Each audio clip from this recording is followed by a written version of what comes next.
আবারও যুদ্ধের দিকে এগোচ্ছে মধ্যপ্রাচ্য। ভেস্তে যাচ্ছে ইরান ইসরায়েল যুদ্ধবিরতি। যুক্তরাষ্ট্র ইসরায়েল আবারও হামলা চালাতে পারে এমন আশঙ্কার মধ্যে কড়া হুঁশিয়ারি দিয়েছে ইরানের সামরিক বাহিনীর প্রধান। চলমান যুদ্ধবিরতি নিয়ে সন্দেহ প্রকাশ করে ইরানি সামরিক বাহিনীর প্রধান মেজর জেনারেল আব্দুল রহিম মুসাভি জানান, ওয়াশিংটন ও তেল আবিব আবারও হামলা করলে ইরান তার পূর্ণ শক্তি দিয়ে জবাব দিবে। অন্যদিকে আকাশপথ নিয়ে প্রতিবেশী দেশগুলোকেও সতর্ক করেছেন ইরানের পররাষ্ট্র মন্ত্রণালয়ের মুখপাত্র ইসমাইল বাঘাই। প্রতিবেশী দেশগুলোর আকাশপথ ব্যবহার করে ইরানি হামলা কোনোভাবেই বরদাস্ত করা হবে না বলে হুঁশিয়ারি জানিয়েছেন তিনি।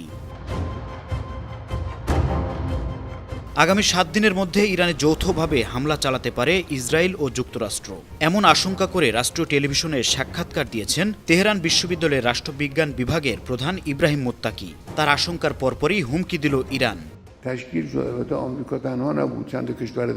সাক্ষাৎকারে মোত্তাকি জানান, যুদ্ধবিরতির নামে যুক্তরাষ্ট্র ও ইসরায়েল হামলার ছক কষছে। কিভাবে হামলা চালানো যায় সে ব্যাপারে দেশ দুটি তাদের সামরিক সক্ষমতার বিভিন্ন দিক নিয়ে আলোচনা করছে।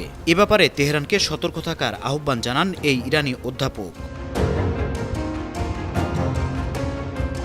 ইরানি অধ্যাপকের আশঙ্কার ঠিক 2 দিন আগে তেহরানে আবারও বোমা হামলার হুমকি দিয়েছেন মার্কিন president.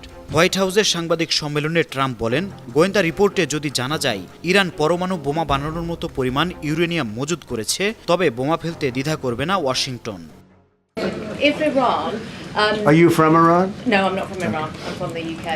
But if the intelligence reports conclude that Iran can enrich uranium to a level that concerns you, would you consider bombing the country again? Without question, absolutely. Have you had any? পরমাণু কর্মসূচি নিয়ে Washington ও তেহরানের মধ্যে আলোচনার মধ্যেই গেল 13 June ইরানে বিমান হামলা করে ইসরায়েল।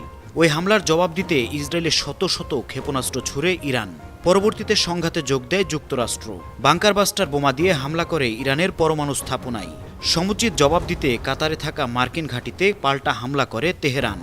ওই হামলার পর যুদ্ধবিরতির ডাক দেয় মার্কিন প্রেসিডেন্ট ডোনাল্ড ট্রাম্প। আন্তর্জাতিক ডেস্ক, 52 টিভি।